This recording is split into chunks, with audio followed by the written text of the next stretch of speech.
लगातार हाईवा मालिकों के ऊपर जो धमतरी जिला में ही शोषण हो रहा है उसको लेकर के मैडम से मुलाकात करके उनको ज्ञापन सौंपने आए हैं यहाँ पे, जिसमें मुख्य बिंदु ये है कि जो हाईवा मालिकों के ऊपर 2,27,000 रुपये का जुर्माना सिर्फ धमतरी जिला में लगा। पूरे प्रदेश में कहीं भी ये 2,27,000 रुपये का जुर्माना है ही नहीं, सिर्फ धमतरी जिला में हो रहा है। इसीलिए पूरे संगठन के लोग प्रदेश से धमतरी जिला में ही ज्ञापन सौंपे के यहाँ पूरे प्रदेश की टीम इकट्ठी है और लगभग सारे जिला के लोग पदाधिकारी सदस्य यहाँ पर उपस्थित हैं।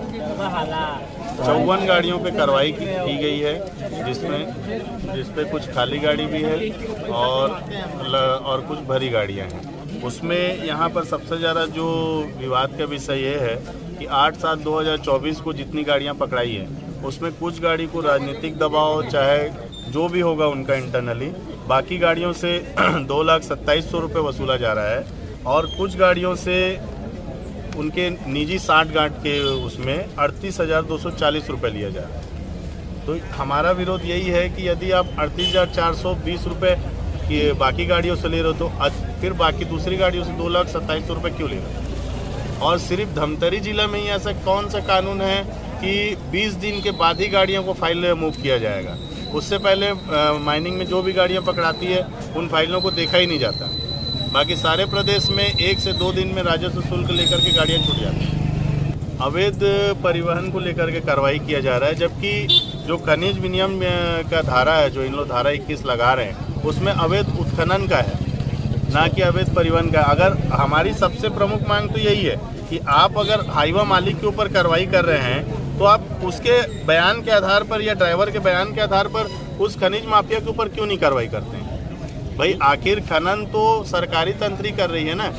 जब रेत खदान का सरकारी टेंडर हो चुका है, अब कोई सचिव सरपंच तो चला नहीं रहे, अब तो सरकार खुद चला रही है रेत खदान को, तो फिर प्रचुर मात्रा में हमको रॉयल्टी क्यों नहीं उपलब्ध कराया जाता है?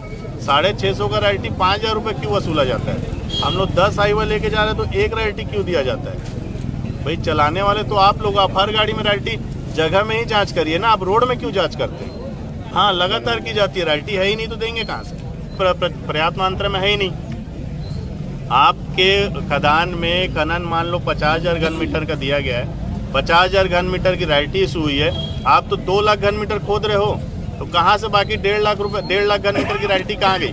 वो पैसा कहाँ जाता है? रेत को लेकर के दुर्व्यवहार चल रहा है, सिर्फ रेत से ही मतलब है इनको गाड़ियों से। बाकी जो खदान चला रहा है, जो अवैध भंडारण किया है, उसमें कितने बार इन लोग कार्रवाई करते हैं? करते ही नहीं है। हम तो एक परिवहन करते हैं भैया, जो खदान खोलेगा, जो रॉयल्टी देगा, जहाँ से लोडिंग मिलेगा वहाँ से रेती लेकर के पहुँच स्थल तक पहुँचाएंगे। हम लोग रॉयल्टी की मांग करते हैं। मैं पूर्व में यही तो बताना चाह रहा हूँ कि आपके खदान से 1.5 लाख गाड़ी 2 लाख गाड़ी निकल रही है, आपके पास 50,000 घन मीटर की रॉयल्टी है, 50,000 ही रॉयल्टी है, तो बाकी 1.5 लाख तो अवैध आप खुद करवा रहे हो। हम तो चाहते ही नहीं है रॉयल्टी के बिना निकलना। आप खदान में पूरी व्यवस्था दे दीजिए। पूर्व में हमने खनिज सचिव से भी यही मांग रखी थी कि आप खदान में रॉयल्टी की व्यवस्था करवा दीजिए, खदान में वेट ब्रिज लगा दीजिए, हम अंडर लोड भी चलेंगे, हम रॉयल्टी लेके चलेंगे। हम तो पूरी तरीके से सही रूप पे चलना चाहते हैं, लेकिन जब आप ही गलत करवा रहे हैं और उसके बाद जब भी आपको दबाव पड़ता है तो सिर्फ इजी मीट जो हम हाईवा मालिक है उन्हीं को पकड़ लिया जाता है। हम लोग प्रतिनिधि मंडल जाके मैडम से मिले थे, लेकिन मैडम से कोई भी संतोषजनक जवाब नहीं मिला और अभद्रतापूर्वक हमसे बात की गई। अभी हम अपने आंदोलन को लगातार जारी रखेंगे। आगे का प्रतिनिधि मंडल हम लोग तय करके करेंगे कि आगे और हम लोग इसमें क्या करेंगे। सबसे पहले इनकी जो मांग है कि पेनल्टी इनको नाजायज़ लग रही है। 10 जून के बाद से लगातार इलीगल माइनिंग चल रही है ज़िले में और उस पर लगातार हम कार्रवाई कर रहे हैं। हमारे लिए भी बर्दाश्त के बाहर है कि पूरा पुलिस प्रशासन, चाहे वो एसपी साहब का पूरा अमला हो या मेरा तहसीलदार, नायब तहसीलदार का पूरा अमला हो, रात रात जग के गाड़ियाँ पकड़ते हैं, फिर भी दिन में भी काम करते हैं। तो लगातार इलीगल काम अगर होगा तो पेनल्टी का रेट भी उसके अनुसार ऊपर जाएगा।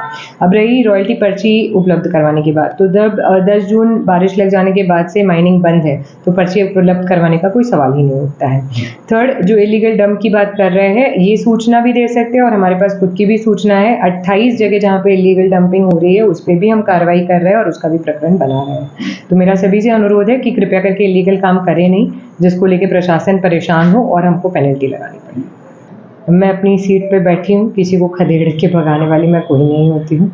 और अगर कोई इलीगल चोरी कर रहा है, माइनिंग कर रहा है, तो उसको किसी के ऊपर आरोप लगाने से पहले खुद सोच लेना चाहिए।